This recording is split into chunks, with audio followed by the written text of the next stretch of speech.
당신을 괴롭히는 투자 고민은 여기서 함께 하시죠. 저희는 아침엔 투자 허재입니다. 네, 안녕하세요. 홍선입니다. 반갑습니다. 네, 화요일 아침 또 이렇게 시작해 보도록 하죠. 생방으로 또 힘차게 네. 들어가야 되는데 3주 만에 만난 코스피 2600선인데 제 생각에는 왜 이렇게 내려갈 땐 쭉쭉 빠지고 올라갈 땐 찔끔찔끔 올라가는 느낌일까요? 뭐 잠시 생각만이 아니라 네. 많이들 공감하시지 않을까 생각이 들고요. 그래도 네. 오늘 양지수 빨간불 켜고 있고 어제 이어서 오늘도 코스닥이 조금 더 코스피에 비해서 그렇죠. 강한 모습 보여주고 있고 네. 어제 2600선 회복한 이후로 오늘도 그래도 음. 네, 위로 가려는 시도만은 좀 보여주고 있는데요. 아마 지켜보죠. 여러분들 알고 네. 계시겠지만 10시 반에 뭔가 또 큰 토론, 이벤트가 있다고 제가 네. 알고 있고 네. 오늘 장 마감 후에 이 밸류업 지수를 네. 또 발표한다고 하잖아요.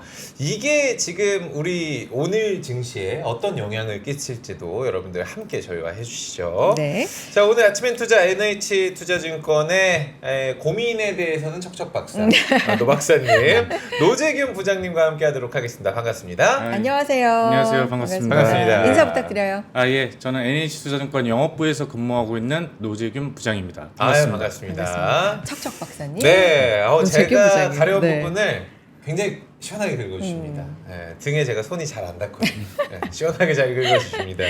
여러분도 네. 고민 있으시면 이 시간 통해서 좀 저희와 나눠 주시기 바랍니다. 좀 고민 나눠서 반에 반이 될 수 있으면 얼마나 좋을까요? 그렇죠. 오늘은 네. 특별히 저희가 초반부에는 일단 사연을 한번 읽어보고요. 후반부에는 지금부터 여러분들이 좀 고민하고 있는 종목이나 섹터가 있다면 올려주세요. 저희가 최대한 여러분들의 고민을 실시간으로 상담할 수 있는 시간을 마련해 보도록 하겠습니다. 참여 방법 안내해 드리겠습니다. 링크 통해서 들어오셔서 아주 편하게 참여해 보실 수가 있습니다. 방법 1번 영상 하단 설문 링크 통해서 참가, 이 부분 참가해 주시고요. 근데 이 설문 링크가 난 좀 어려워. 그럼 방법 2번으로 바로 가시면 그렇죠. 돼요. 쉽게 이메일 주소 입력하시고 이메일 보내주시면 되는데요. 방법 1번, 방법 2번 이렇게 열려 있습니다. 어떤 방법으로도 보내셔도 저희는 대환영이고요. 네. 상담 받고 싶으신 종목 기재해 주시는데 한 종목도 좋고 10종목도 좋고 상관없죠? 10종목 열 종목 좀 많다. 그래요? 아 그래? 너무 아니 뭐 많나? 10종목도 아, 상관없습니다. 그래요. 저희가 최대한 섹터를 묶으면 돼요. 네. 묶어서라도 저희가 해드릴 테니까 많이 보내주시고요. 평단가 수익률 비중 보유기간 적어주시고 또 여러분들이 평소에 궁금했던 것들 자세하게 적어주시죠. 저희가 자세하게 또 낱낱하게 분석을 해보도록 하겠습니다. 아무래도 종목 상담 저희가 많이 해드리고 있지만 뭐 함께 해주시는 분들 이제 알고 계시죠. 저희가 부동산 얘기도 하고 뭐 채권 얘기도 ETF도 하고 있고요. ETF도 있고 뭐 한국 주식, 미국 주식 좀 다양하게 가상화폐도 있습니다. 그러니까 얘기하는 네. 편이니까 많이 투자에 대한 고민 보내주시기 바랍니다. 네. 자, 오늘 바로 그러면 들어가 보도록 할까요? 야, 네. 저는 어제 이 사연을 미리 좀 받았는데 눈물이 흐르더라고요. 울 준비를. 알겠습니다. 여러분들 닉네임 하난 파프리카님께서 보내주셨습니다. 오늘의 고민.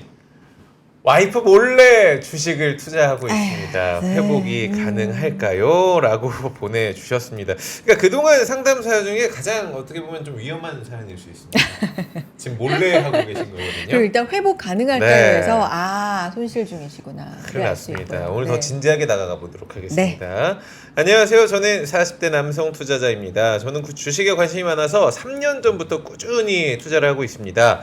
최근에 큰 고민이 생겼습니다. 바로 와이프가 제가 주식에 투자하는 걸 너무 싫어한다는 겁니다. 처음에는 제가 모은 용돈으로 주식 투자하는 걸 보고 아이고 기특하다 응원도 해줬는데 최근에 아이도 태어나고 제 투자 손실이 점점 커지는 걸 보더니 주식 투자는 안 돼! 반대를 하고 있습니다.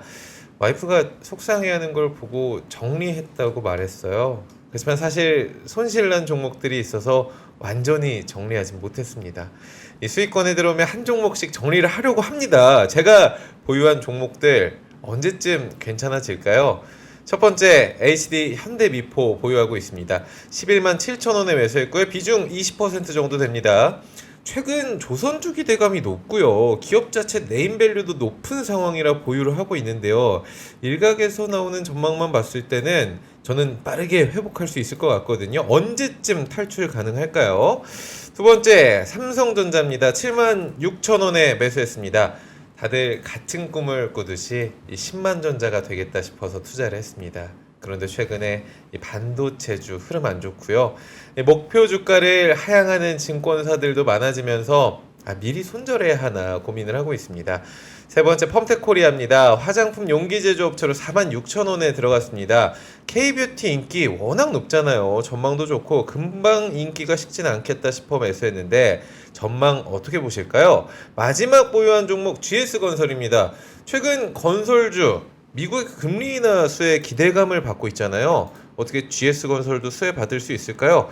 건설주 전망과 함께 GS건설 기업 분석도 부탁드리겠습니다. 마지막으로 저는 하루빨리 사랑하는 우리 와이프에게 들키지 않고 포트폴리오를 정리하는 게 목표입니다. 어떤 전략 필요할까요? 노 박사님이라고 보내주셨습니다. 노 박사님은 제가 항상 첨언을 하는 거예요. 좋아요. 네. 회복 가능할까요? 우리 40대 남성 투자자입니다. 보내주신 화난 파프리카님. 그러니까 수익률에 지금 화가 나셨다. 네. 이런 표현이겠죠. 화난 파프리카님. 일단 하루빨리 와이프한테 들키지 말고 일단 않고 정리를 했다고 포트폴리오를 했어요. 정리하는 게 목표입니다 하셨는데 네. 사실 수익으로 돌아서서 수익이 난다면 뭐 정리하는 것뿐만 아니라 조금 더 이제 자랑스러워 할 수 그러니까 있지 않을까. 왜냐면 처음에 자랑스러웠다니까요. 그러니까 처음에 되게 걸고 기특해라 응원도 용돈 해주시고. 모아가지고 이렇게 아이고 치킨값도 벌어오고 이랬는데 그러니까. 네. 점점 이제 힘들어지니까. 표정이 안 좋아진 거예요. 네. 지금 다다님께서 결혼 생활을 정리하는 일은 안 생겨야 하는데 근데 사실 이게 소액이고 마인드 자체가 이제 와이프랑 이야기를 하면서 투자를 하고 있지 않습니까? 근데 실제로 많은 돈을 몰래 하신 분들은 이 결혼 생활이 더 힘들어질 수가 있거든요. 웃을 수가 없는 일이죠, 사실. 그렇게 우리가 되면. 오늘은 또 이분들의 가정의 행복을 진지하게. 지키기 위해 네. 부장님 나서 주시면 되겠습니다. 이건 단순한 지금 종목 상담이 아니라 아닙니다, 이건 지금. 정말 가정의 평화가 그렇습니다. 걸려 있는 일일 수 있습니다. 네. 전반적으로 포트폴리오 일단 구성 어떻게 보셨습니까? 일단 우리 화난 파프리카님 네. 등짝 스매싱 안 당하도록 오늘 잘 상담을 야, 좀 드리도록 좋다. 하겠습니다. 좋습니다. 예. 그 종목을 이제 4개를 쭉 봤어요. 저도 봤고 했는데 뭐 아주 그렇게 크게 걱정할 정도까지는 아직은 아닙니다. 조금 더 여유를 가지신다면 충분히 복구할 수 있는 기회가 있고요. 사실은 어쩌면 뭐 지금 시장이 여러 가지 그 뭐 삼성전자 이슈부터 시작해가지고 시장 분위기가 안 좋지만 이 긴 터널만 잘 이겨낸다라면 와이프분에게 칭찬을 받을 수 있다. 그런 기회도 올 수 있는 기업들이 있다. 이렇게 먼저 말씀드리고요. 제가 준비한 자료를 먼저 한번 보여드리겠습니다. 네, 자료 한번 보여주시죠. 우리 상담 내용하고 조금 연관성이 있는 거고요. PT 파일 한번 열어주시면 네네. 이 리스크라는 건 총 2가지가 있어요. 크게. 리스크는 두 개. 예. 그게 하나가 체계적 위험이 경제학에서 이제 체계적 위험이라 하고 비체계적 위험이라고 하는데 이 체계적 위험은 지수, 우리 주식으로 얘기하면 지수가 빠지는 걸 이제 체계적 위험이라고 하고요. 그 다음에 비체계적 위험은 개별 기업의 고유 리스크, 요게 비체계적 리스크라고 생각하시면 됩니다. 그래서 이 비체계적 위험과 체계적 위험이 2가지가 동시에 산재되어 있는데 네. 지금 문의 주신 종목 중에 한 종목은 이 체계적 위험보다는 비체계적 위험에 많이 노출이 되어 있는 상황이고요. 네 종목 중 하나는 그렇습니다. 나머지는 체계적 위험 정도만 노출돼 있기 때문에 그래서 제가 조금 더 여유롭게 보셔도 된다 이 말씀을 드린 겁니다. 그러니까 하나 정도면 좋다. 기업 개별의 리스크고 나머지는 그냥 시장의 누구나다. 문제야. 그렇습니다. 맞습니다. 오, 좋습니다. 자, 일단은 화난 파프리카님 맞으시죠? 네. 화가 나셨을 것 같아요. 우리 파프리카님의 고민을 여러분과 함께 정리를 해보고요. 하나하나 뜯어보도록 하겠습니다. 네. 자, 와이프 몰래 주식 투자를 하고 있습니다. 지금 정리했다고 사실 거짓말 했거든요. 회복 가능할까요? 자, 슈퍼사이클 맞았다는 조선주 HD 현대미포의 앞날은요 10만 전자는 무슨 삼성전자 6만 원 지켜낼 수 있을까요? KBT 글로벌 인기가 여전하던데 펌텍코리아 전망 괜찮을까요? 건설주 미국 금리 수혜주라던데 GS건설의 전망은 어떨까요? 물어보셨습니다. 네. 자, 종목 첫 번째 종목이 HD 현대미포입니다. 하반기에 조선주 전망 굉장히 좋게 평가하는 리포트들이 많이 나오더라고요. 한 증권사의 리포트를 봤는데 마음 놓고 매수해야 할 조선사라고 평가를 정말 자신 있게 네. 내놓더라고요. 올해만 지금 보니까 석유화학 운반선 62척을 수주했다고 하는데 HD 현대미포 계속 저는 좋을 것 같은데 어떨까요? 전망이? 네, 제가 사실 여기 첫 방송 나왔을 때 유망한 섹터 두 개를 말씀드렸어요. 아, 그렇죠. 그 하나가 조선이었고요. 그 하나가 건설이었습니다. 네. 근데 오늘 여기 다 공교롭게도 있네요. 오늘 두 개가 다 있어서 네. 좀 반가운 마음이 크고요. 네. 물론 제가 그렇다고 해서 이 업계에 대해서 긍정적으로만 얘기하는 건 아닙니다. 다만 지금은 괜찮다 얘기를 드리고요.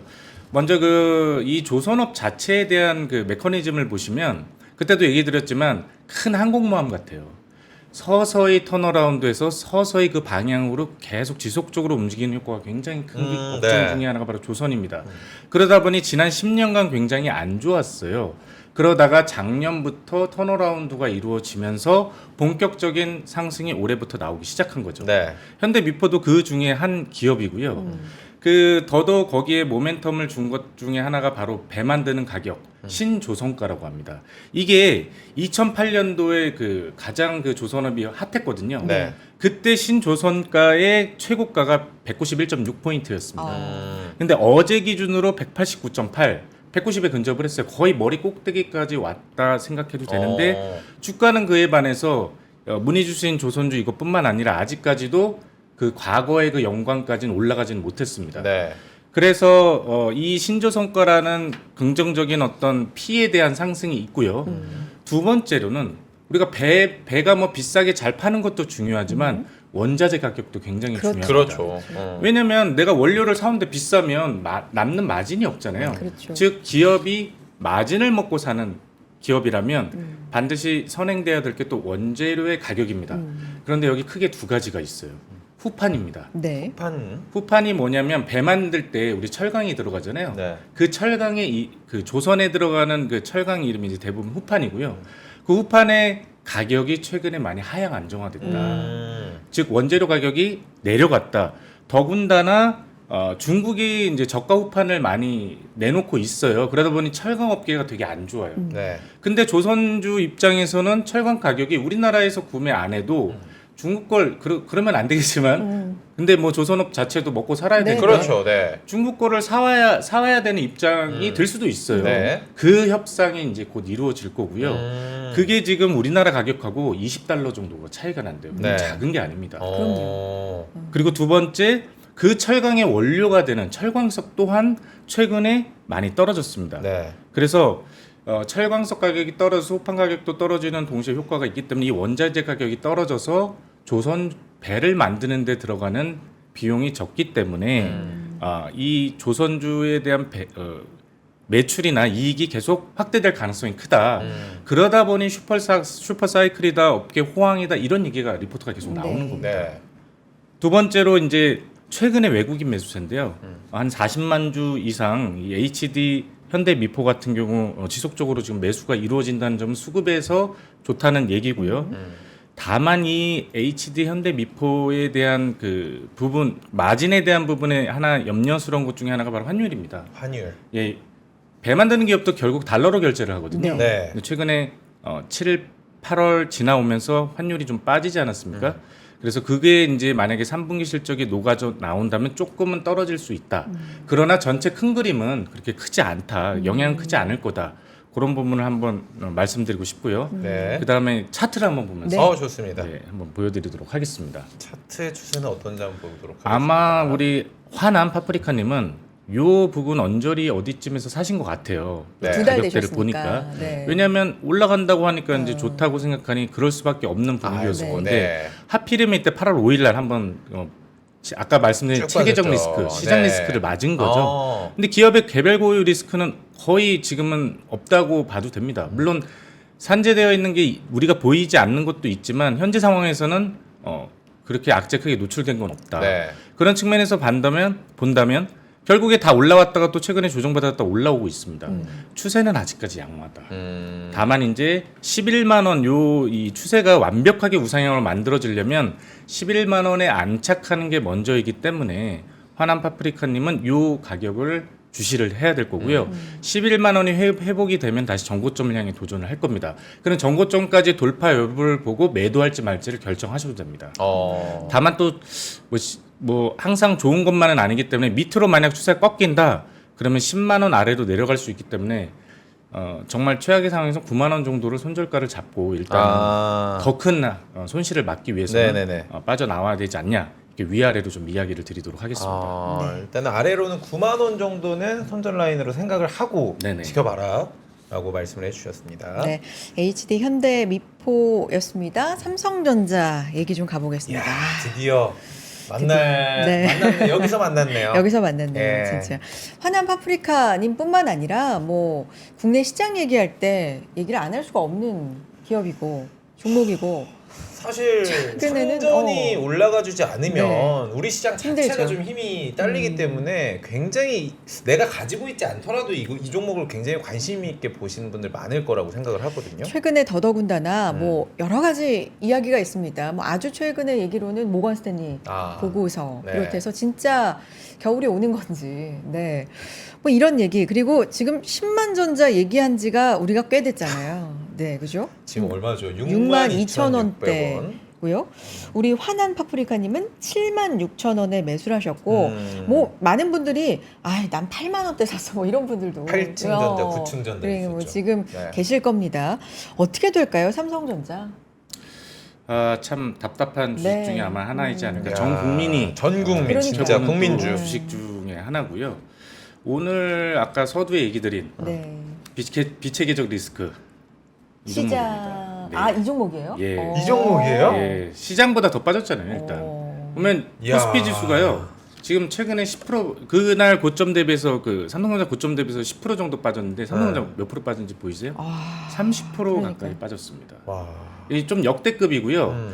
제가 2008년 그러니까 과거 데이터 중에 2008년도부터 최근까지 삼성전자가 30% 이상 빠진 구간을 좀 조사를 해봤는데 금융위기 때 빼고 제외하고 그거는 시장 리스크가 굉장히 컸으니까 그 이후에 한 6차례가 있었어요. 6차례 정도. 예, 근데 40%대 빠진 게 2022년도에 있었고요. 30% 이상 빠진 게 그 사이에 5번이 있었는데 그렇다면 평균을 내보면 물론 그 산술적인 평균을 내보면 한 30%대. 거의 단기적으로 MDD 상으로는 바닥에 근접하지 않았나라는 조심스러운 이야기를 좀 드리고 싶고요. 물론 여기에 원흉은 사실 외국인 투자자들이요. 물론 그들을 원망할 수는 없을 수도 있어요. 너무 팔아요. 너무 팔아요. 근데 뭐 본인이 팔겠다는 저희가 막을 수는 없잖아요. 그렇죠. 뭐 자유인데 이게 여기에 제가 그 뒷면에서 어제 이제 모든 일은 저희 뒤에서 일어난다고 약간 의심스러운 게 물론 첫 번째는 실적입니다. 실적이 지금 원래 분기 사상 최대 매출인 80조 예상을 했는데 오늘 리포트가 하나 올라왔는데 80조가 안 되는 걸로 또 나왔어요. 그래요? 그러니까 계속해서 좀 목표 주가를 하향하는 리포트들이 나오다 보니까 굉장히 지금 심리적으로 주가 상에서는 안 좋게 반영이 되고 있다. 그러다 보니 이 영업 이익이나 매출에 대해서 부정적인 인식이 많다 보니 그게 선반영되었다라는 게 그게 가장 크고요. 그리고 반도체 일전에도 제가 얘기 드렸지만 반도체에 대한 업계 자체가 피크아웃의 우려감이 이미 지난 7월부터 얘기는 나왔었습니다. 그런 이야기들이 나오더라고요. 그때 삼성전자가 딱 고점을 찍었어요. 그게 88,888 딱 찍었거든요. 그리고 나서 반등하는 듯 하더니 그 이후에 계속 지금 30일 연속으로 계속 하루 빼고 외국인이 매도를 하고 계속 빠지고 있습니다. 그러니까 투자자들이 분명 답답한 건 있겠지만 제가 아까 말씀드린 부분 MDD 상으로는 30%대가 바닥일 가능성이 있다. 그리고 두 번째는요. 그 기업의 이제 PBR이에요. 보통 우리가 PBR 얘기를 많이 하지 않습니까? 그 자산 가치, 장부 가치 이런 얘기를 하지 않습니까? 이 장부 가치도 추이를 보면 과거에 1.04 거의 바닥권이었어요. 그럼 이거를 우리 주가에다 녹여서 가격을 환산하면 한 58,000원 정도 됩니다. 그러니까 PBR 최하단의 과거의 그 흐름을 본다면 58,000원대하고 6만 원 사이가 또 바닥권이 나올 수 있다는 네. 전망을 할 수 있기 때문에 이 두 가지를 집약을 해보면 대략 바닥은 멀지 않았다. 이렇게 좀 해석을 할 수 있겠죠. 네. 그리고 10월 초에 실적이 이제 잠정 실적 그렇죠. 나오잖아요. 3분기. 네. 대한민국에서 제일 먼저 실적 나오는 것이 바로 삼성전자. 네. 네. 그때가 아마 제가 보기에는 오히려 변곡점이 되지 않을까. 변곡점이다. 주식 시장에서 가장 그 악재가 큰 게 뭔지 아세요? 주식 시장의 최고의 악재. 최고의 악재. 불확실성. 불확실성. 네. 늘 얘기하는 거잖아요. 네, 맞습니다. 네. 이게 악재예요. 근데 실제로 딱 뚜껑 열어보니까 실적이 안 좋아. 네. 근데 이만큼 30% 빠졌어. 선반영? 뭐야? 그러면 이제는 괜찮아질 수 있는 건가 하고 바닥에 대한 신호가 나올 수가 있어요. 그래서 저는 개인적으로 삼성전자 가지신 분들한테 뭐 장밋빛 전망을 드리는 건 아니지만 떨어지는 거에 대한 어떤 반등은 뭐 당장 이번 주가 될 수도 있지만 저는 머지 않았다. 그리고 변곡점을 만들 가능성은 악재가 노출된 이후에 다시 나올 가능성이 매우 높다. 이렇게 분석을 드리도록 하겠습니다. 근데 가격적인 메리트 구간엔 들어왔다라는 말도 한 지가 좀 한참 돼서 맞아. 더 기다려야 돼요. 왜냐면 또 임원들이 막 자사주매입 엄청 하고 있으니까 맞습니다. 우리가 봤을 때는 임원들이 저 정도 살 정도면 진짜 뭐 바닥 그런 찍은 것도 건가? 있고. 약간 이런 심리도 들거든요. 과거에 이런 건 있었어요. 코로나 때 네. 우리가 다시 뒤로 가보면 바닥 신호 나온 게 여러 가지 지표들이 있어요. 그게 뭐 PER이 될 수 있고 PBR이 될 수 있고 뭐 기업의 어떤 과거 저점, 뭐 실적 대비해서 어느 라인 이렇게 다 잡는데 제가 기억으로는 자사주 매입 시점. 근데 이건 지금 임원이잖아요. 네. 회사 자체에서 한 건 아닙니다. 네. 주주 환원 정책에 대한 회사 자체에서 한 건 아니고 자사주 매입을 발표하는 어떤 그 시점이 바닥에 나오는 경우가 허다했거든요. 그래서 이런 게 삼성전자에서 아마 그 주주들을 좀 달래기용으로도 한번 나오지 않을까라는 것도 생각을 좀 해보고요.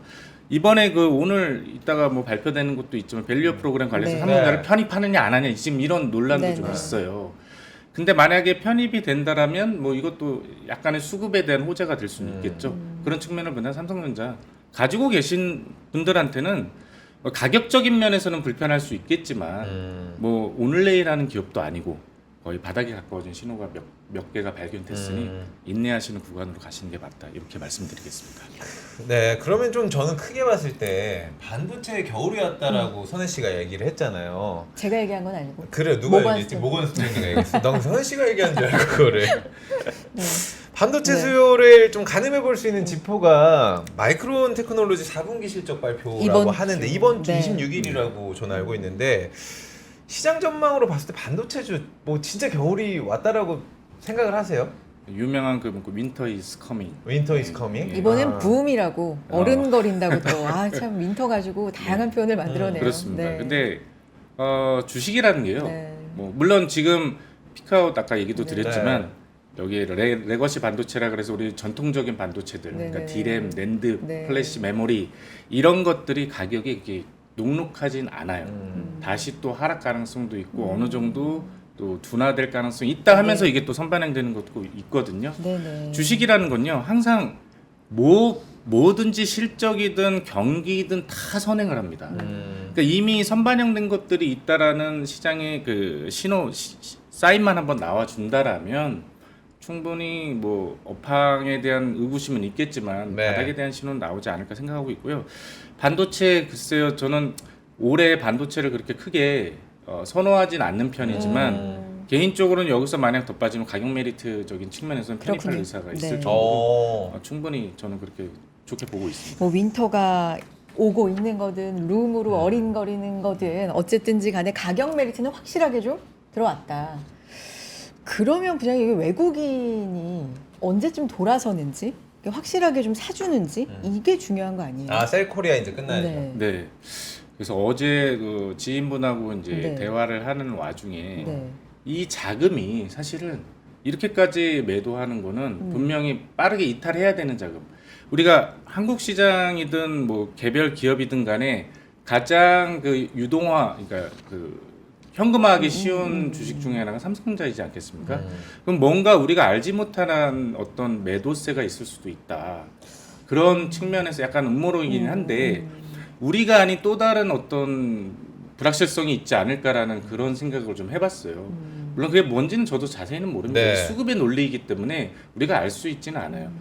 그러나 저는 과거 데이터나 이런 흐름들을 봤을 때는 머지 않았다라는 거는 저는 느껴지고 있습니다. 느낌이 온다. 좋습니다. 근데 삼성전자가 비체계적 리스크. 저도 좀 저 거기에 들어가는지는 깜짝 놀랐어요. 깜짝 놀랐습니다. 자, 그렇다면 펌텍코리아 한번 네. 가보도록 하겠습니다. 화장품 용기를 제조하는 업체로 유명하다. 네. K뷰티 인기가 지속돼서 관심을 갖게 됐다라고 이야기를 해주셨는데 최근에 화장품주 관심이 높아지고 있습니다. 근데 제가 딱 봤을 때 이 용기를 만드는 제조업체잖아요. 수주름은 좋은데 여기서 봐야 될 게 그 수주를 다 받을 수 있는 캐파가 되느냐. 이게 가장 중요한 부분일 것 같거든요. 어떻게 능력이 좀 될까요? 이 기업이 지금 이제 하반기에 네. 그 증설을 하고 있고요. 네. 지금 1공장, 2공장, 3공장 지금 진행을 하고 있는 상황이라 이게 이 그 펌텍코리아의 가장 큰 그 성장 모멘텀이 될 수가 있어요. 펌텍코리아에서 기업에 대해서 좀 간략히 좀 이야기를 드리면요. 네. 미스트 혹시 쓰세요? 미스트? 미스트는 우리 선우 씨가 쓸 걸요? 저 네. 잘은 안 쓰는데 아, 왜요? 이 펌프 있죠, 펌프. 아. 이 기술이요. 네. 이게 엄청난 기술이에요. 아, 이게 그래요? 용량이 정량이 딱 나오게끔 하고 또 정확한 분사. 아하. 우리 화장품 보면 눌러서 하는 것들 아, 있잖아요. 너무 중요해요. 그거. 이게 엄청 기술, 맞아요. 이게 엄청난 기술을 요한대요. 근데 그거를 제일 잘하는 게 펌텍코리아라고 제품이거든요. 그렇구나. 그래서 이 펌텍코리아의 가장 큰 매출이 바로 이 펌프용 용기, 이게 한 30%대를 차지하고 있고요. 네. 그림으로 좀 보여드리면요, 네. 또 이해하기 쉽게 제가 자료를 하나 펌프가 준비했는데, 중요합니다. 그게 왜냐면 한 번에 이렇게 나오는 경우 그리고 뭐 분사가 좀 고루되는 경우 이게 또 효과가 다르기 때문에 그래요? 왜냐면 우리가 딱 했는데 갑자기 저 헤어스프레이 뿌리다가 뭉탱이로 나와가지고 그러니까. 다시 머리 뭐 감은 그런 적도 경우. 있어요. 그러면 분사가 이거 뭐. 어디 거야 하고 맞아, 보게 맞아. 되거든요. 예, 이 뭉탱이 안 나오게 하는 기술. 이게 뭉탱이가 끝까지 안 마지막 나와야 한 돼. 방울까지. 분사가 예, 고르게 되고 그러네. 이런 맞습니다. 것도 그 중요하죠. 기술력이 맞아요. 상당하다고 그러고요. 네. 예, 그림 한번 자료 화면 네. 좀 보도록 하겠습니다. 이번엔 펌프 및 용기류가 이게 거의 매출의 40%를 차지하고 있어요. 40%. 네. 예, 그리고 나머지는 뭐 컴팩트 튜브, 뭐 스포이드 관련 이런 것들이 다 차지하고 있는데 이 펌텍코리아가 이제 사실 그 화장품 관련주에 들어가잖아요. 용기를 대부분 만드니까. 그렇죠. 근데 거래하는 거래처가 상당히 많습니다. 아는 브랜드네요. 거의 다. 거의 다 아시는 알만한 브랜드죠. 데들이 다 들어가 있어요. 해외도 대부분 네. 들어가 있어요. 오. 샤넬도 로레알 뭐 여기 나와 있는 고가 여러 고가. 가지 우리 선우 씨가 여성분들이 다 네. 사는 해외 쪽에 다 있네요. 다 있어요. 네. 다 좋아해요. 네. 그래서 이런 거래처에 대부분 납품을 하고 있는 게 상당히 큰 매력이고 이 든든한 거래처가 중요한 건 뭐예요? 사가야죠. 그렇죠. 사가는 고객사가 이렇게 다양하고 크다. 그러다 보니 실적이 최근에 많이 늘어났고 K뷰티에 대한 그 관련주들이 최근에 다시 올라가고 있잖아요. 네. 그 관련주들이 올라간다는 얘기는 장사 잘 된다는 얘기예요. 그 장사의 수혜를 받는 업체가 바로 이 펌텍코리아라는 네. 의미죠. 그런데 뭐 좋은 얘기만은 할 수 없으니까 네. 그 이제 고객사들의 수출 강세와 대량 수주에 대한 기대감과 앞으로 이어질 그런 수주 그리고 캐파 증설 뭐 여러 가지 호재가 산재되어 있지만 네. 또 반대편으로 얘기하면은 고객사들의 수출이 줄어들고 환율이 또 지금 또 원화 강세로 이제 바뀌게 되면 조금 실적이 떨어질 수 있습니다. 네. 그러면은 우리 지금 화남 파프리카님이 중요한 거는 결국 회복해서 플러스로 나오는 거잖아요. 그렇죠. 차트를 한번 보겠습니다. 네. 차트를 보시면 이 일봉상으로 참 잘 움직이다가 네. 결국 그때 8월에 대부분 다 이런 식으로 다 그날은 뭐 다들 다 그랬으니까요. 그랬잖아요. 그러고 나서 아직까지는 회복의 조짐이 없어요. 근데 다행인 것은 그래도 거래량이 크게 발생하지 않으면서 옆으로 횡보하고 있다는 점. 네. 그래서 지지 라인은 제가 이제 한 34,000원 라인선을 일단 보시는 게 좋고요. 네. 물론 이 주식이라는 게 기술적 분석은요. 저도 20년 넘게 해왔지만 네. 항상 이 저점이 중요해요. 네. 저점보다 떨어지지 않게 다시 반등이 이렇게 나와야 되는데 이 자리에서 어느 정도 지지를 하면서 올라가 준다라면 충분히 매수한 가격 이상에서 엑시트할 수 있는 기회가 있지 않을까. 다만 더 큰 손실을 막기 위해서는 지난번 전저점이 32,000~33,000원대 그쯤에서는 내려가면 일단 피하시는 게 좋다. 왜냐면 더 큰 손실을 가면은 등짝 스매싱이 아니라 더 아픈 그 예. 화장품 용기가 날라올 수도 있겠네요. 아, 이렇게 폭력적으로 가면 안 되겠지. 네. 더 이상 그 이상은 상상하지 않겠습니다. 알겠습니다. 그래요. 하여튼 펌텍코리아는 뭐 저는 개인적으로 되게 좋은 회사로 보고 있고요. 또 밸류도 그렇게 나쁘진 않아요. 기업 재무제표를 보니까 2025년 기준으로 26년까지 보면요. 지금 PER도 10배 내외로 왔다 갔다 하고 있기 때문에 네. 가격 그 밸류도 좋다. 그래서 펌텍코리아 떨어지지 않았으면 좋겠습니다. 떨어지지 않았으면 좋겠다라고 변동 가능성이 좀 있긴 하지만 그래도 보유 네. 정도 네, 지금 현재 혹은 보유. 올라갔을 때 네, 그때 조금 정리를 하시는 걸 추천을 드려보도록 하겠습니다. 어떻게 보면 화난 파프리카님께서 뭐 현대미포, 삼성전자, GS건설에 비해서 펌텍코리아는 좀 그래도 중소형으로 네, 그렇죠. 그렇게 고르신 네. 나름대로 좀 유망하게 보신 종목인데 지금 수익률이 마이너스 20%여서 네. 이 부분은 조금 더 견뎌보셔도 좋을 것 같다. 긍정적인 그렇습니다. 의견도 주셨고요. GS건설로 한번 가볼게요. 마지막 23,300원 매수가입니다. 지금 18,000원대 와 있고요. 오늘 1%대 상승하는데 사실 지금 궁금해하시는 게 금리 인하기 이제 본격적으로 접어들었고 그렇죠. 미국 중심으로 해서 금리 인하 수혜주가 대표적으로 건설주가 아니냐 뭐 이런 부분이에요. 뭐 실적 면에서도 그렇고 이거 좀 기다려 보면 좋은 일이 있을까 이런 점이 궁금하신 건가요? 그렇죠. 어떨까요? GS건설. GS건설 그 건설주 중에는 그래도 주택 그 관련해 가지고는 네. 가장 큰 모멘텀이 있는 기업이고요. 이게 건설주를 지난번에 한번 얘기 드렸지만 이제 그 흑과 백이 있어요. 네. 흑과 배. 예. 뭐 먼저 듣고 싶으세요? 흑백 요리사 요즘에 유행하니까 흑부터 가보시죠. 예. 좀 안 좋은 거 먼저 네, 듣고 네. 매 먼저 맞고 그렇죠. 좋은 걸로. 네. 네. 일단은 PF입니다. 우리가 다 아는. PF가 그 사태로 인해서 사실 건설사는요 자기 돈 끌어다가 잘 하지 않아요. 구조 자체가 네. 대규모 차입을 합니다. 차입을 해서 그걸로 토지 매입하고 뚝딱뚝딱 만들어서 아파트 같은 거 만들어가지고 이제 분양 딱 해가지고 거기서 나오는 차익을 먹는 거. 그런 방식의 메커니즘을 갖고 네. 있는데 그러면 핵심은 뭐예요? 내가 차입을 하게 되면 뭘 내야 되죠? 이자를 내야 되잖아요. 결국 금리하고 연관성이 그렇죠. 굉장히 큽니다. 그렇겠네요. 그러다 보니 금리 인하 수혜주라고 나와요. 네. 거기에 연장선이 PF도 마찬가지입니다. 네. 이것도 이제 비용이 조달 비용에 대한 그 충분한 그 지급이 돼야지만 결국에 이게 부도가 나지 않거나 이게 관리가 되는데요. 그 PF 이슈로 인해서 아마 그 건설주들이 그러니까 내리락할 수 있는 변동성에 대한 충분한 그 변명거리가 될 수가 있어요. 예, 그래서 이 PF인데요. 다만 최근에 나온 조사 자료를 보면 이 부동산 그 PF 관련해 가지고는 특히 유의나 부실 우려에 대한 그 PF들을 조사를 해보니 한 20조가 좀 넘고요. 금융권 그 내에서 그리고 이거를 또 이제 방어하기 위해서 펀드 조성을 해놨잖아요. 그게 그래도 한 10조 내외로 지금 왔다 갔다 하고 있는데 한 절반 정도는 커버를 할 수 있는 어느 정도 캐파가 있고요. 그리고 경공매를 통해서 또 이거를 물량을 빨리빨리 처분을 할 진행이 되고 있습니다. 네. 그렇다면 연착륙할 가능성도 있다. PF는. 예, 그래서 흑 쪽인 편에서는 PF에 대해서는 변동성을 줄 수 있기 때문에 조금 우려감은 있다. 백은 뭐냐면 아까 말씀드린 금리 인하 부분입니다. 네. 그리고 제가 건설주들을 볼 때 가장 중요하게 보는 지표 중에 인허가 건수를 되게 중요하게 보거든요. 인허가 건수요. 결국 집을 지으려면 허가를 받아야 그렇죠, 되잖아요. 그렇죠. 정부에서 그걸 허가를 해줬는데 몇 년째 그게 되게 둔화됐었어요. 근데 올해 하반기 들어서면서 조금씩 개선이 되고 있다라는 점. 그리고 내년도까지도 그게 계속 증가할 수 있다라는 점은 충분히 이 건설사들에게는 모멘텀이 될 수 있다. 그리고 GS건설이 그 최근에 건설 수주가 계속 늘고 있고요. 올해를 기점으로 턴어라운드를 또 예정을 하고 있고 과거에 그 큰 손실이 났던 5천억 이상의 그 충당금을 이번에 떨궈냈습니다. 그러면서 내년도에는 좀 실적 개선이 계속 우호적으로 이어지지 않을까라는 저는 그 전망을 좀 드리고 싶고요. 기술적 분석을 한번 보도록 할게요. 네. 결국 이제 주가가 모든 걸 말하고 있다. 제가 매번 올 때마다 얘기 드리는 부분이 있습니다. 최근에 그 2만 원대까지 지금 올라갔다가 네. 다시 그 조정을 좀 받고서 지금 옆으로 좀 위아래로 엎치락 뒤치락 하고 있는데요. 이게 이제 주봉이나 월봉을 한번 이렇게 보시면요. 네. 아직까지도 저 밑에 지금 놓여 있어요.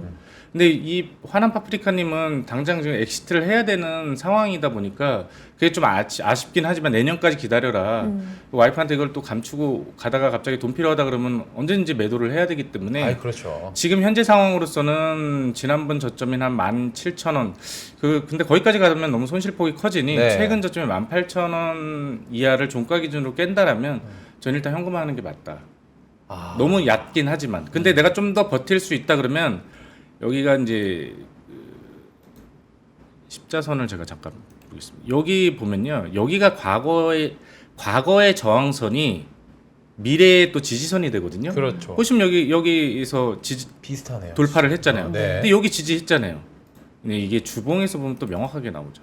여기 보시면 여기를 돌파를 하고 나니까 여기서 지지가 또 이루어지고 있고 결국엔 여기는 이 한참 동안 그 횡보를 했었던 요 매물을 소화하는 과정이에요 지금. 네. 근데 만약에 업황이 좀 더 개선이 되고 수장고 늘어나고 인허가수 늘어나고 기업의 실적이 호전이 된다면 요거 거래량을 돌파를 하게 되면 이 위로는 매물이 또 없습니다.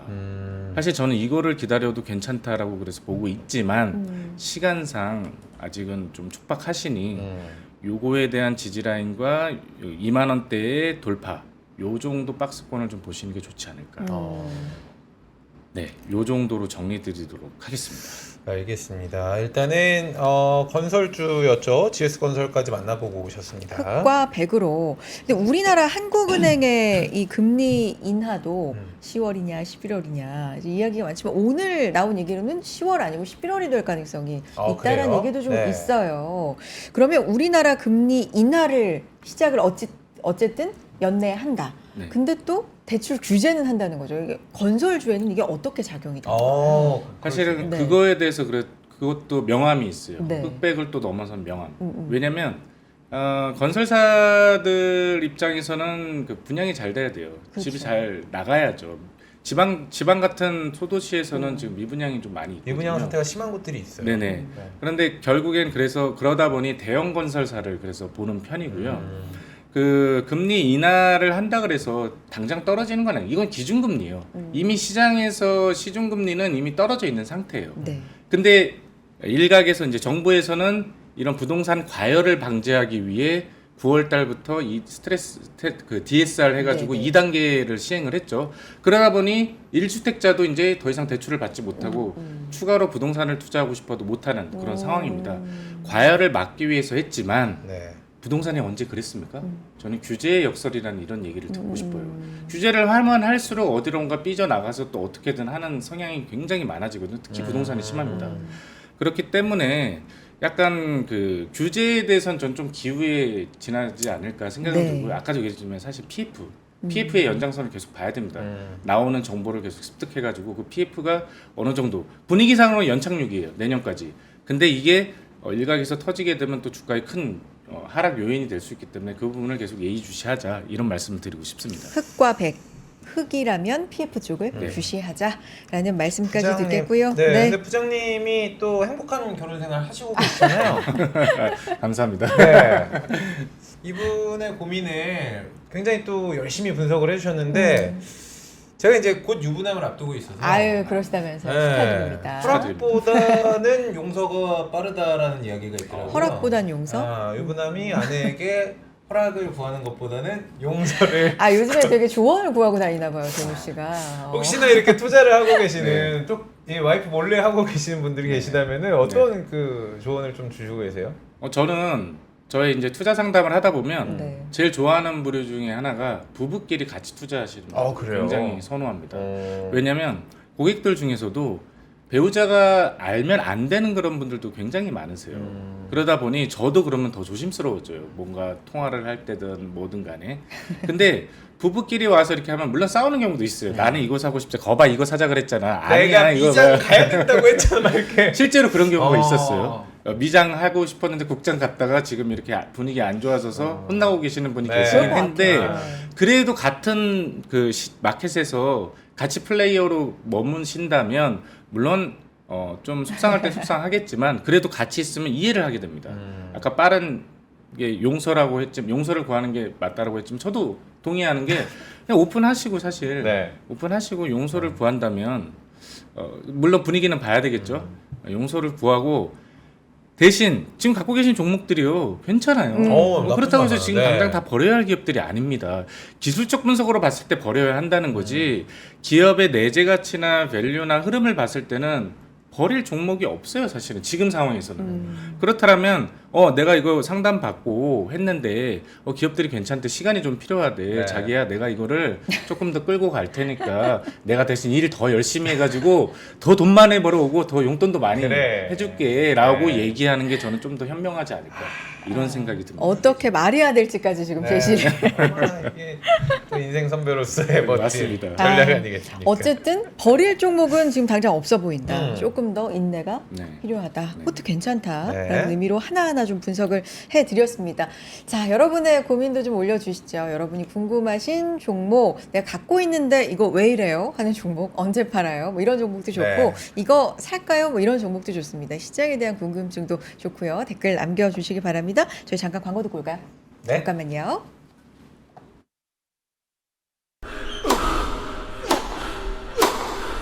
멋있다. 부러운가? 14만 1211번의 스윙과 68개월 27일의 투자로 만들어진 자세다. 나의 테니스도 나의 자산도 투자로 키운다. 나는 투자한다. 나는 성장한다. NH투자증권. 네, 아침엔 투자 다시 이어가 보겠습니다. 네. 이제 실시간 상담 좀 도와드려 볼 텐데요. JY 킴님이 또 올려주신 종목이 있어서 시작해 보겠습니다. LG 이노텍 이노텍. 봐주셔요. 평단 32만 원입니다. 지금 사실 부장님께 바로 요청을 드리는 거라서 좀 찾아볼 시간도 네, 네, 필요하시고 여러분 실시간 상담이기 때문에 아마 지금 올려주신 분들도 계실 것 맞아요. 같은데 네. 최대한 겹치거나 섹터별로 많이 들어오는 곳들을 저희가 최대한 우선적으로 상담을 좀 해드리도록 하겠습니다. 가장 먼저는 JY 킴님께서 보내주신 LG 이노텍부터 저희가 한번 봐보도록 하겠습니다. 부장님 혹시 파악이 되셨을까요? 네네. LG 이노텍 지금 32만 원이라고 하셨으니까요. 굉장히 높은 가격에 그러니까요. 들어가 계시고 네. 지금 현재 그 재무제표를 지금 제가 간략히 봤는데 네. 현재 주가 대비해서는 그 지금 굉장히 고통스러운 구간에 계실 것 같다라는 생각이 들더라고요. 물론 지금 이 LG 이노텍이 아까 서두에 그 얘기 들었던 그 대형주들의 연장선에서 본다라면 주도주는 아니다. 그러다 보니 주가 하락이 더 높을 수밖에 없는 흐름인데요. 재무제표 상에서 보면은 지금 계속 성장성은 계속 유지가 되고 있습니다. 네. 매출이나 이익이나 이런 것도 계속 증가되는 추세로 나오고 있기 때문에 현재 주가 대비해서는 지금 당장 매도할 주식은 아니고요. 기술적 분석 상으로는 내가 만약에 이 주식을 샀는데 어떻게 이거를 대응을 해야 되냐 그렇게 한다라면 기술적 분석을 볼 수밖에 없거든요. 차트 한번 보실까요? 네. 차트 보면서 이야기 나누도록 하겠습니다. 지금 이것도 마찬가지로 지난 8월 저점 기점으로 했다가 강하게 반등했다가 지금 다시 이제 하락하는 추세인데요. 네. 지금 요게 지금 지지라인 한 21만 원 정도에 강하게 있습니다. 이게 보시면 이것도 과거에 그 저항선이었던 구간을 돌파하고 나니까 이 구간이 지지라인으로 잡혔기 때문에 만약에 21만 원을 다시 하향 돌파를 하게 된다면 조금 더 상당히 회복하는데 오래 걸릴 수가 있어요. 이거를 이제 그 여러 군데에서 부딪히는 흔적들이 있었고 이게 또 요 밑으로 떨어지게 되면 요게 산 사람들이 다 손실이잖아요. 그렇죠. 역으로 본다면. 그렇기 때문에 회복하는데 상당 시일이 걸릴 수 있다. 네. 그렇지만 지금 현재 라인에서는 주가가 지금 이 지지부진한 거는 지금 일단 국내 시장 자체에 대한 어떤 모멘텀 부재가 가장 크고 삼성전자를 필두로 한 대형주들의 어떤 하락세에 또 연이어서 나오다 보니까 네. 이 대형주들이 좀 녹록하지 않은 상황인데 이게 매수하신 가격 대비해서 이렇게 그 많이 하락한 거는 사실 손절의 의미가 없습니다. 그래서 저는 그래도 아까 재무제표상으로는 계속해서 성장세를 유지하고 있기 때문에 지금 당장 더 사라는 말은 못 드리겠지만 그래도 보유하셔도 된다.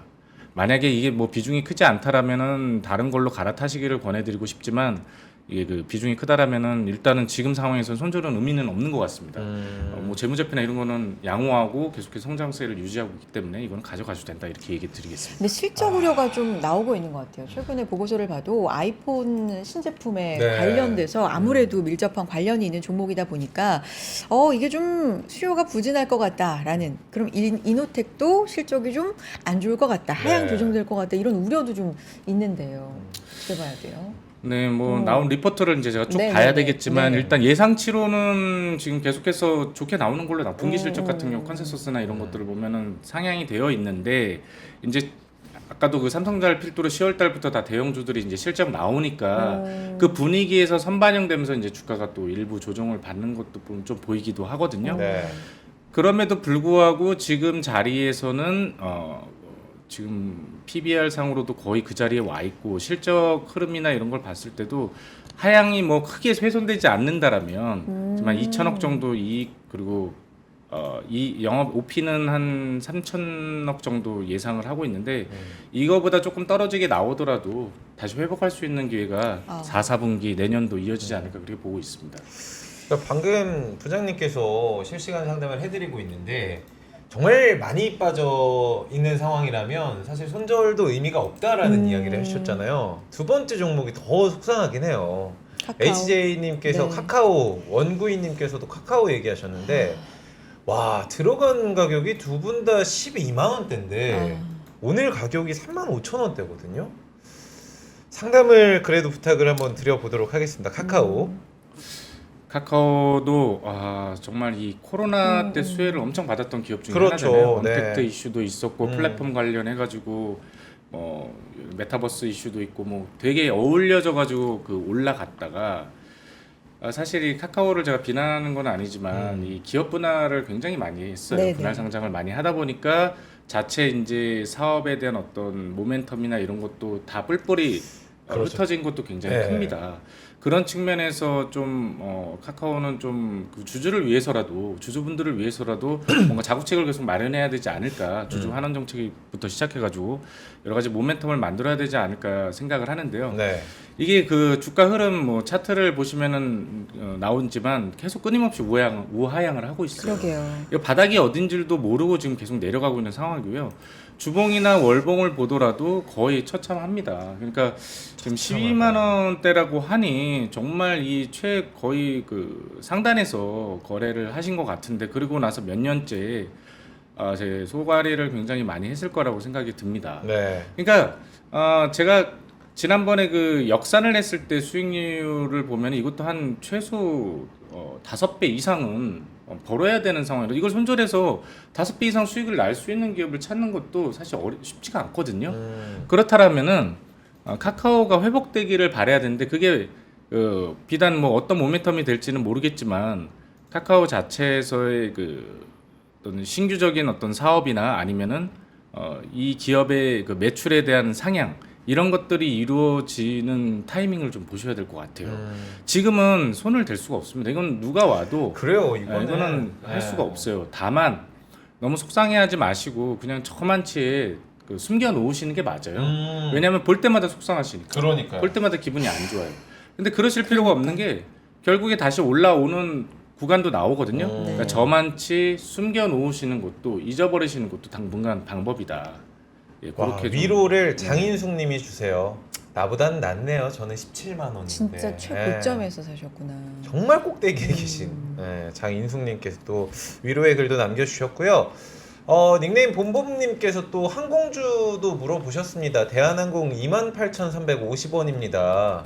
오래되셨네요. 코로나 때 샀는데 안 오른다고. 네. 사실 항공주에 대한 기대감은 코로나만 풀리면 코로나 풀려서 내 친구들 뭐 복직 항공사 복직 다 하면 이제 풀린다라고 했는데 그렇게들 여행 많이 가고 이번 추석 연휴에도 그렇게 막 공항이 미어 터졌다고 하는데 주가는 왜 그럴까요? 라고 물어보셨어요. 대한항공 좀 네. 봐주세요. 네. 그래도 지금까지 받은 종목 실시간 상담한 종목 중에는 그래도 추세가 좋습니다. 추세가 좋다. 예. 그 항공주에 대한 해석을 하실 때요 두 가지를 크게 보셔야 됩니다. 실적 관련해서는 네. 그 하나가 바로 환율이고요. 또 하나가 바로 유가입니다. 네. 이 두 가지의 가장 그 매크로의 가장 큰 실적의 영향을 받고 또 차입을 통해서 운항하는 비행기도 많기 때문에 부채 비율이 높은 편이거든요. 그러니까 근데 지금 보시다시피 이 세 가지 금리, 환율, 유가 지금 좀 우호적으로 돌아서고 있거든요. 금리 떨어지고 있지, 환율 원화 강세 보이고 있지, 네. 그다음에 유가 최근에 좀 뭐 변동성, 중동 리스크 때문에 변동성은 있었지만 하향 안정화되고 네. 있지. 그런 측면에서 본다라면은 대한항공 정도는 갖고 가셔도 되고요. 지금 오히려 그때 하락 이후에 지금 거의 다 올라와서 옆으로 횡보하고 있습니다. 지금 당장 급등하는 어떤 모멘텀이 있을지는 모르겠지만 이 매크로가 우호적으로 턴어라운드를 하고 있기 때문에 충분히 보유를 하실 만한 종목 중에 하나다. 오히려 그런 측면에서 본다라면 비중 확대 일부도 하실 수도 있다. 이렇게 좀 정리를 해드리도록 하겠습니다. 오히려 비중 확대도 해볼 수 있다라는 의견. 지금 실시간 중에 가장 좀 네, 긍정적으로. 밝은 전망을 네. 해주셨습니다. 환경이 지금 좀 긍정적으로 돌아가고 있다라는 말씀해 주셨고요. 다음은 푸님 닉네임 푸님께서 하림. 네. 4,500원에 매수하셨는데 이 종목도 지금 2,700원대입니다. 그러니까 다른 식품주는 잘 가는 것 같은데 왜 하림은 이런가요?라고 이야기를 해주셨거든요. 그러니까 다른 식품주 다 갈 때도 좀 주도주 역할을 했을 때도 하림은 못 갔다. 뭐 네. 이런 것도 좀 섞여 있는 것 같고요. 하림 어떨까요, 부장님? 이 닭고기로 유명한 그렇죠. 회사죠. 그렇죠. 이 기업의 이제 재무제표를 지금 좀 보고 있는데요. 네. 일단 올해 실적이 이렇게 녹록하지 않았어요. 일단 적자가 계속 지속되고 있고 1분기, 2분기 다 적자 지속이 되고 뭔가 이 일시적인 큰 손실도 영업 외적으로도 발생을 했고 하다 보니 이 적자난 기업에 대해서 사람들이 우호적이지 않습니다. 투자자들은 일단 적자하면 기분이 별로 안 좋아요. 그렇죠. 특히 기업은 이익을 내는 영리 집단의 목적을 가지고 있기 때문에 제가 보기에는 그게 어느 정도 상당히 반영되지 않았나 주가에 생각이 들고요. 그림상으로도 보면은 지금 주가가 지금 지난 6월 달에 고점을 찍고 6월 달에 고점이었네요. 맞습니다. 네. 계속 내려오고 있습니다.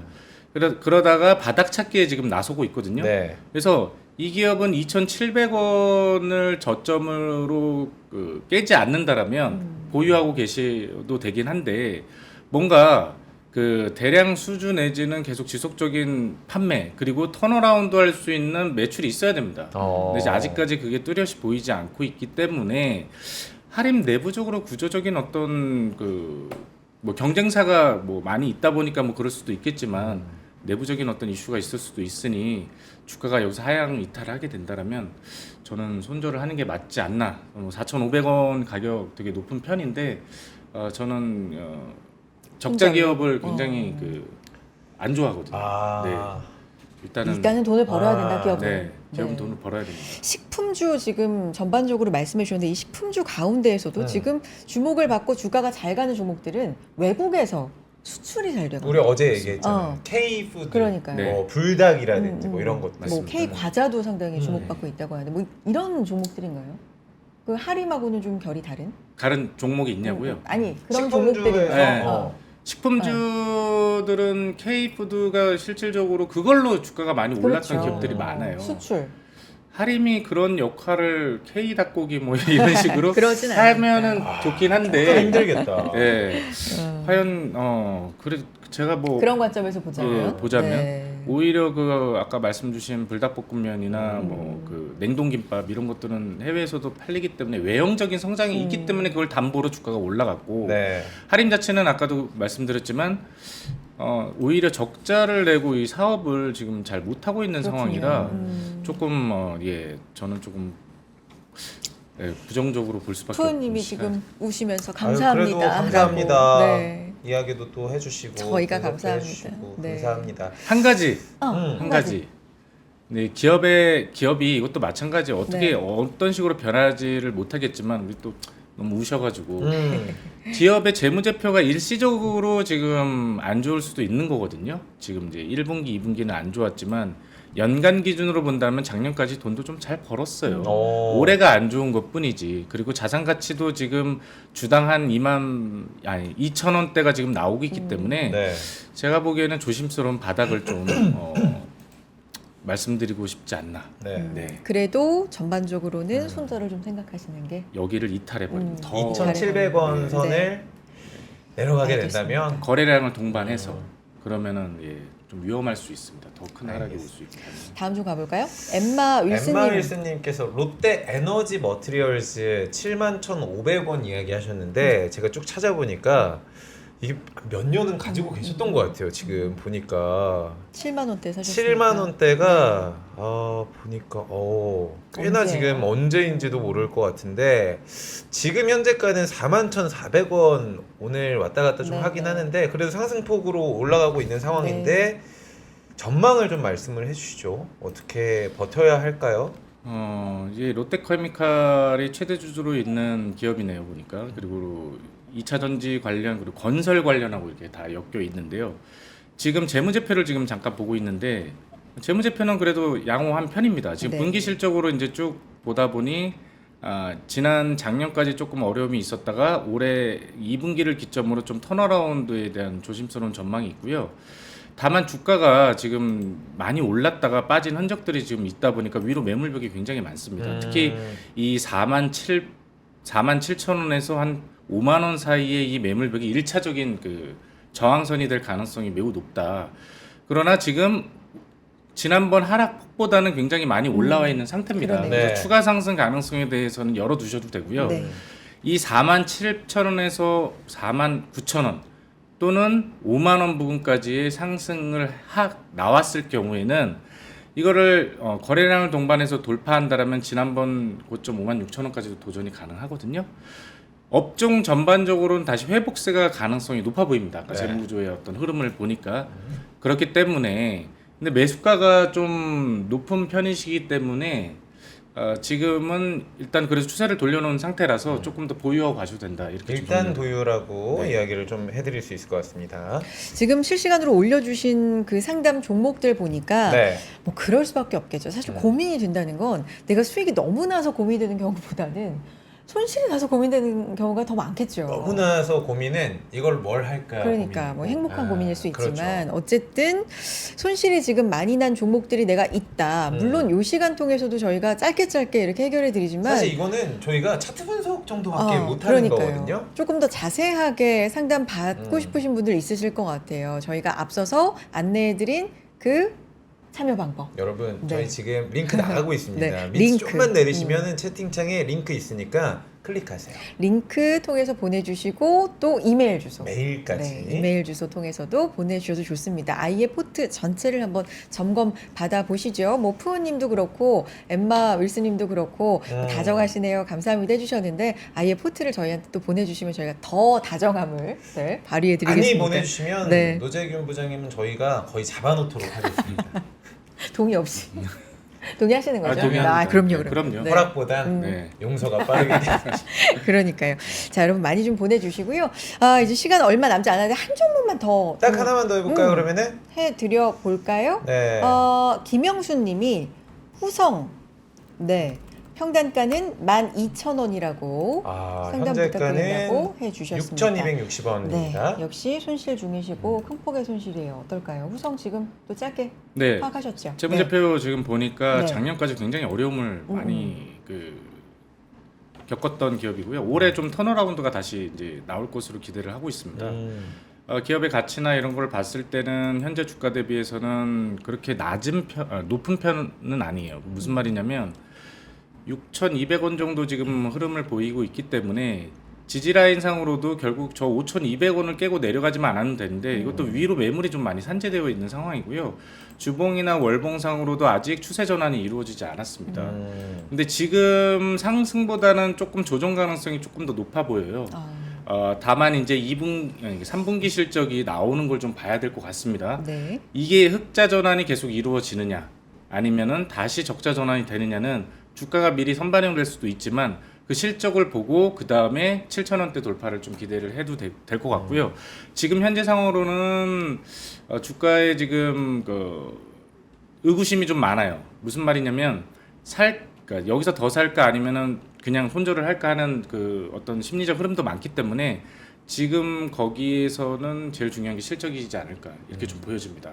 그래서 지지 라인은 5,200원, 네. 위로는 5,200원. 저항선 7,000원대를 잡으시면 될 것 같습니다. 알겠습니다. 김영수님도 마찬가지로 포트 한번 저희에게 남겨주세요. 네, 상담도 더 자세하게 도와드리겠습니다. 네.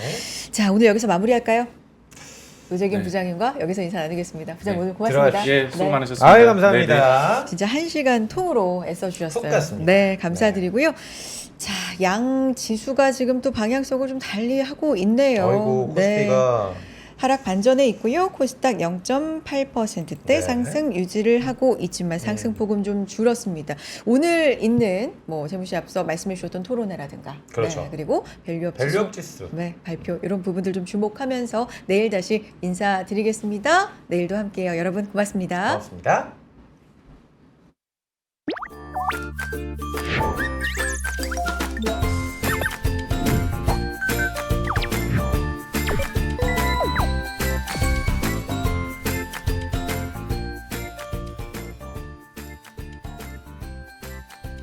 박근영, 이선영, 차경인, 염승환 투자 마스터들의 세심한 케어로 건강한 투자 습관을 만드세요.